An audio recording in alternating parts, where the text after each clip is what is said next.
타르퀴니우스 왕가를 몰아내고 공화정을 이룩한 로마. 그러나 공화정이 처음부터 잘 돌아간 건 아니었습니다. 수많은 정무관 직책들과 민회들이 생겨나고 평민과 귀족의 차이가 좁혀진 것은 로마가 주변 적들과 끊임없이 싸워나가는 동안 일어난 일이었죠. 훗날 로마가 지중해를 자기네 호수 취급하게 된다는 걸 우리는 알고 있습니다. 그래서 로마가 자리 잡은 위치가 아주 적절하고 운명적이라고 느껴질 수도 있어요. 그러나 당시 이탈리아 반도에 살던 사람들 입장에서 라티움은 그저 싸움나기 딱 좋은 곳일 뿐이었죠. 북쪽의 에트루리아 세력과 남쪽의 그리스 세력, 그리고 아펜니노 산맥의 산악 종족들 한가운데 있는 비옥한 평야를 차지하고 있었으니까요. 그리고 그런 라티움과 로마에 강력한 지배력을 행사하고 있던 에트루리아는 로마의 공화정 성립과 함께 그 지배권을 상실하고 밀려났습니다. 로마에서 쫓겨난 타르퀴니우스 왕은 왕좌를 되찾으려고 병력을 모아 로마를 공격했지만 아르시아 숲 전투에서 패배하고 에트루리아 도시였던 클루시움으로 도망가게 되죠. 그리고 클루시움의 왕 라르스 포르센나에게 로마 공격을 요청하게 됩니다. 포르센나는 라티움 내 에트루리아 세력의 회복을 위해 이 요청을 수락하게 되는데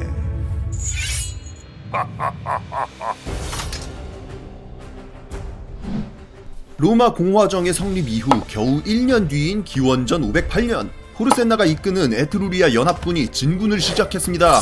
로마 코앞에 도착한 에트루리아군은 야니쿨룸 언덕을 공격! 쉽게 점령하는 데 성공했죠. 그리고 후퇴하는 로마군을 쫓아 수블리키우스 다리로 쇄도해 들어갔습니다. 수블리키우스 다리는 로마 최중심부인 카피톨리누스 언덕, 팔라티누스 언덕과 바로 이어지는 전략적 요충지로서 이곳이 뚫리면 패배는 확실한 상황이었습니다. 이에 로마군 지휘관이었던 호라티우스 코클레스는 병사들에게 명령했죠. 무슨 일이 있어도 적들이 수블리키우스 다리를 건너게 하지 말라. 막을 수 없다면 다리를 부숴버려라. 병사들은 필사적으로 다리를 파괴하기 시작했고 작업이 끝날 때까지 호라티우스 장군은 다리 맞은편 끝에서 앞장서 결사 방어를 했습니다. 그렇게 버티고 버티다 로마군 진영이 무너지려는 찰나 마침내 다리가 파괴됐죠. 호라티우스와 병사들은 티베리우스 강을 헤엄쳐 기적적으로 돌아왔습니다. 다리를 건너는데 실패한 에트루리아군은 작전을 바꿨습니다. 야니쿨룸 언덕을 거점으로 로마시를 봉쇄한 것이었죠. 이에 로마군은 에트루리아군의 보급 물자를 공격하는 등 여러 시도를 했습니다만 봉쇄를 뚫고 반격하기에는 역부족이었습니다.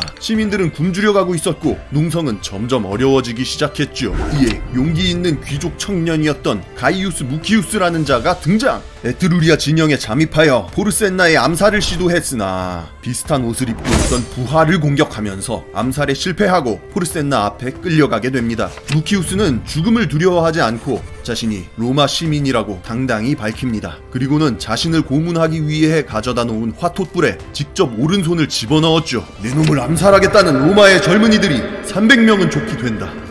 나는 그중 첫 번째였을 뿐이야. 포르센나는 그 패기에 깊은 감명을 받고 무키우스를 풀어주면서 로마인들의 저항 의지가 만만치 않음을 느꼈습니다. 그렇게 기원전 508년 포르센나는 일단 강화 조약을 맺으며 물러나게 되죠. 그러나 별다른 성과 없이 돌아갈 수 없었던 에트루리아군은 곧장 클루시움으로 군대를 돌리지 않고 라티움의 도시 아리키아로 향했습니다. 라티움 도시들의 동맹체였던 라틴 동맹이 아리키아로 즉시 동맹군을 보냈고 전투가 벌어졌죠.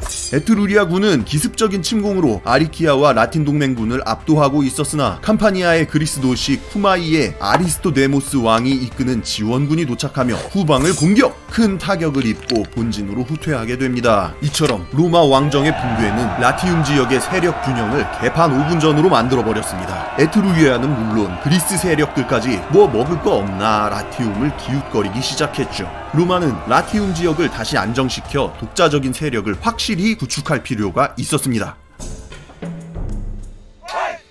잠깐 시간을 거슬러 공화국 성립 약 100여 년 전 라티움의 라틴족들은 에트루리아의 위협에 대처하기 위해 로마를 제외한 30여 개 부락과 도시들이 모여 상호 방위 동맹을 형성했습니다. 당시에 따로 이름이 있던 건 아니지만 오늘날 이 동맹은 라틴 동맹이라고 불리고 있습니다. 로마의 시조들이 거쳐온 도시인 알바 롱가, 라위니움을 포함해 투스쿨룸, 아리키아, 아르데아 등의 크고 작은 여러 라틴 도시들이 이 동맹에 속해 있었죠. 주변의 여러 적대적인 종족들, 특히 마치 에트루리아로부터 자신들을 방어하기 위한 연합체였습니다. 그러나 로마는 지리적으로 에트루리아와 딱 붙어 있어 영향을 많이 받고 있던 데다 에트루리아 출신 왕들이 통치하고 있었기 때문에 이 동맹에 속하지 않았고, 오히려 에트루리아 출신 왕들 아래 100여 년간 주변 지역을 평정하면서 크게 발전했습니다. 반면 라틴 동맹은 애매한 연합 상태에서 통합이 잘 이루어지지 않아 힘을 키우지 못했죠. 자연스럽게 라틴족 국가들의 주도권은 로마가 쥐게 됐고 서열이 정리됐습니다. 로마와 라틴 동맹은 라티움 내에서 로마의 권위를 인정하고 로마에서 요청할 때 라틴 동맹에서 보조병을 보내는 등 나름대로 평화로운 우호관계를 형성했죠. 로마에서 에트루리아 출신들이 3대째 왕을 해먹는 동안 이 관계는 잘 유지되고 있었습니다. 그러나 로마의 공화국이 성립된 후 상술한 전쟁통을 겪으며 로마의 권위에 금이 가기 시작했습니다. 그리고 그 타이밍을 틈타 라틴 동맹이 반발을 일으키며 전쟁이 일어났죠. 전쟁은 2판 4판이었습니다. 에트루리아로부터 라티움을 보호한다 뭐 이런 거 이제 없었어요. 오히려 라틴 동맹 측에서 로마에서 쫓겨난 타르퀴니우스 왕을 불러와 지휘관으로 앉히고 로마로 쳐들어왔습니다. 투스쿨룸의 왕자 옥타비우스와 쫓겨난 왕 타르퀴니우스가 동맹군, 독재관 포스티미우스와 보좌관 아이부티우스가 로마군을 지휘했습니다. 두 군대는 기원전 496년 투스쿨룸 근방의 레길루스 호수에서 격돌했죠. 밀고 밀리는 싸움 끝에 전쟁은 로마군의 승리로 끝났습니다. 훗날 이 전투는 카스토르와 폴룩스라는 쌍둥이 신이 내려와 2명의 기사로 변신해 로마군을 이끌었다는 전설과 함께 전해지게 되죠. 그리고 이후 로마와 라틴 동맹은 독특한 상호 방위 조약을 체결하게 됩니다. 조약의 내용은 대강 이러합니다. 로마와 라틴 동맹은 동등한 관계다. 따라서 공물을 납부하지 않는다. 그러나 로마가 전쟁 나갈 때 라틴 동맹에서 병력의 절반을 지원해야 한다. 전리품은 로마가 절반, 라틴 동맹이 절반 나눠 갖는다. 로마인과 라틴인은 서로 법적 계약을 체결하거나 결혼을 할 수 있으며 분쟁이 있으면 해당 도시에서 재판한다 라는 식의 내용이었습니다. 승전국과 패전국 간의 조약치고는 엄청나게 관대한 내용이죠. 근데 자세히 보면 또 그렇지만도 않은 게 로마라는 도시 하나와 라틴 동맹 전체가 1대1 관계로 설정돼 있었거든요. 그래서 전리품도 반띵하면 로마가 혼자 50%를 다 먹고 라틴 동맹은 나머지 50% 중에서 또 서로 나눠야 했어요. 그리고 라틴 도시들이 침공받으면 당연히 로마가 도와주긴 하지만 일단 병력 소집권 자체는 로마에게만 있었죠. 뭐 공물이나 세금 안 바치는 게 어디겠습니까마는. 무튼 꽤나 평등한 편이었던 조약 아래서 라티움은 로마를 중심으로 평정되었습니다. 그러나 이제껏 겪어보지 못한 새로운 세력이 알프스 산맥으로 접근하고 있었습니다. 푸른 눈에 바지를 입는 사람들이 말이죠. 로마는 라틴 동맹이라는 든든한 백업을 갖추고 라티움과 중부 이탈리아에서 확고하게 입지를 다져가고 있었습니다. 수백 년간 로마를 괴롭히던 아이퀴인과 월스키인들을 토벌했고 라티움 내 에트루리아인들의 마지막 거점 피데나이를 점령했죠. 기원전 406년 로마는 기어이 티베리우스 강을 건너 웨이이까지 공격합니다. 에트루리아인들의 본진까지 밀고 들어가기 시작한 것이었죠. 그러나 웨이이는 오랜 시간 동안 보강된 두꺼운 응회암 성벽으로 둘러싸인 요새 도시였습니다. 이전까지 본 적 없는 튼튼한 성벽은 로마인들에게 난공불락 그 자체였죠. 10년간의 혈투가 이어진 가운데 기원전 396년 카밀루스가 독재관으로 취임합니다. 카밀루스는 레길루스 호수에서 전공을 세우고 집정관도 몇 차례 역임한 바 있는 명장이었죠. 카밀루스는 성벽을 우회하여 땅굴을 파고 들어가는 전법을 시도하게 됩니다. 땅굴을 통해 10년 만에 웨이이의 성벽을 넘은 로마군은 끝내 웨이이를 점령하는 데 성공했고 그 주민들을 모두 죽이거나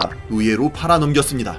10년간의 혈전을 마무리 지은 카밀루스는 영웅으로 칭송받으며 개선식을 치렀고 에트루리아에 대한 본격적인 역습이 시작되었습니다. 그러나 이런 영웅적인 업적을 세우고도 카밀루스는 로마에서 추방을 당하게 됩니다. 로마보다 발전한 도시였던 웨이이를 보고 감명을 받은 로마 시민들이 웨이이로 사람들을 대거 이주시켜서 제2의 로마로 삼자고 주장했는데요. 카밀루스가 신들의 진노를 살 수 있다며 이를 결사반대했기 때문이었습니다. 인기가 떡락한 카밀루스는 정적들의 표적이 되어 이후 횡령으로 고발되는 등 정치적 모략에 빠졌고 명예를 지키기 위해 자기 발로 로마를 떠나게 된 것이었죠. 무튼 로마가 그렇게 승승장구하던 사이 그 반대편 북이탈리아에서는 에트루리아 도시들이 하나둘 함락되기 시작했습니다. 켈트족이라는 새로운 세력에 의해서 말이죠. 본래 도나우강과 라인강 유역에 머물던 켈트족은 대략 기원전 5세기 무렵부터 게르만족에게 밀려 점차 서쪽과 북쪽, 남쪽, 일부는 동쪽으로까지 밀려났고 지금의 프랑스, 그러니까 갈리아에 대규모로 정착하게 됐습니다.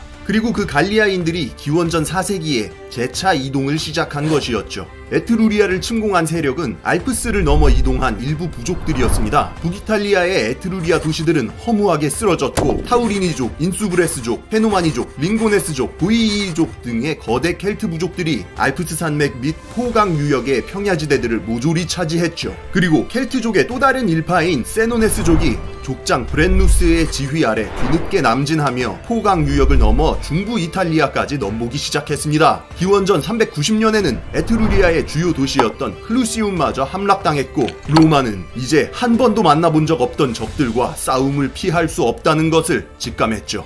로마는 일단 평화조약을 맺으려 시도했지만 사절단과 세노네스 족장들 사이에 싸움이 나며 허무하게 실패했습니다. 어쩌면 세노네스족에게 평화조약 같은 건 애초에 맺을 생각이 없었는지도 모르죠. 로마는 그동안 주변 지역에서 힘께나 쓰는 축에 속했고 방어할 일보다는 공격할 일이 많았습니다. 그러나 강대했던 에트루리아의 도시들이 도미노처럼 쓰러지는 것을 보고 로마의 방어체계와 요새시설이 너무나도 부족하다는 것을 알아챘죠. 밀려오는 켈트 군세에게 수비적으로 응한다면 에트루리아 도시들과 같은 결말을 맞을 게 뻔했습니다. 로마는 세노네스족이 로마에 도착하기 전에 미리 공격하자는 구상으로 요격대를 편성해 출발시켰죠. 요격을 위해 출발한 로마군은 알리아 강에서 세노네스족과 조우했습니다. 그리고 역사적인 첫 대결이 시작됐죠. 그러나 이탈리아, 그 중에서도 라티움 지역 근방에서만 싸워봤던 데다 명장 카밀루스를 자기들 손으로 쫓아내버린 로마군은 뛰어난 제철 기술을 보유하고 유라시아를 가로지르며 산전수전 다 겪은 켈트족의 상대가 되지 못했습니다. 전형적인 그리스식 팔랑크스 대형으로 한 발 한 발 둔하게 움직였던 로마의 전법은 철갑과 철신발을 두르고 돌격하는 켈트 기병들의 기동력에 전혀 대처하지 못했죠. 평지에서 진영을 유지한 채 1대1 맞다이로 결판을 내는 그리스식 전술의 한계였습니다. 대열이 무너지면서 전투는 일방적인 학살로 변했고 로마군은 와해되어 도망치기 바빴죠. 이렇게 요격은 고사하고 오히려 주력 병력이 모두 패퇴해버린 로마는 이젠 그냥 세노네스족의 먹잇감일 뿐이었습니다. 요격대가 패퇴했다는 소식이 전해졌습니다. 로마인들은 전대미문의 소식에 패닉 상태에 빠졌죠. 많은 주민들이 다른 도시로 도망쳤고 남은 사람들은 카피톨리누스 언덕을 요새화하며 항전을 준비했습니다. 그러나 변변한 수비병력조차 없던 로마는 저항 한번 못해보고 함락당했습니다. 그렇게 카피톨리누스 언덕만 제외하고 장장 7달 동안 탈탈 털리게 되죠. 기나긴 약탈 끝에 본진이 공격당했다는 소식을 들은 세노네스족이 300kg의 금을 배상금으로 받고 철수하겠다고 제안해왔습니다. 요구하는 만큼의 금을 마련한 원로원은 협상을 하러 나오게 되죠. 그러나 모든 금을 올려놓아도 저울이 조금밖에 움직이지 않았습니다. 이상하다고 느낀 로마의 호민관 한 명이 저울의 추가 잘못되었다고 항의했죠. 그러나 돌아온 대답은 칼이었습니다. 족장 브렌누스는 뻔뻔하게도 오히려 추 위에 자기 칼을 올려놓으며 이렇게 말했습니다. 패자에겐 슬픔뿐이다.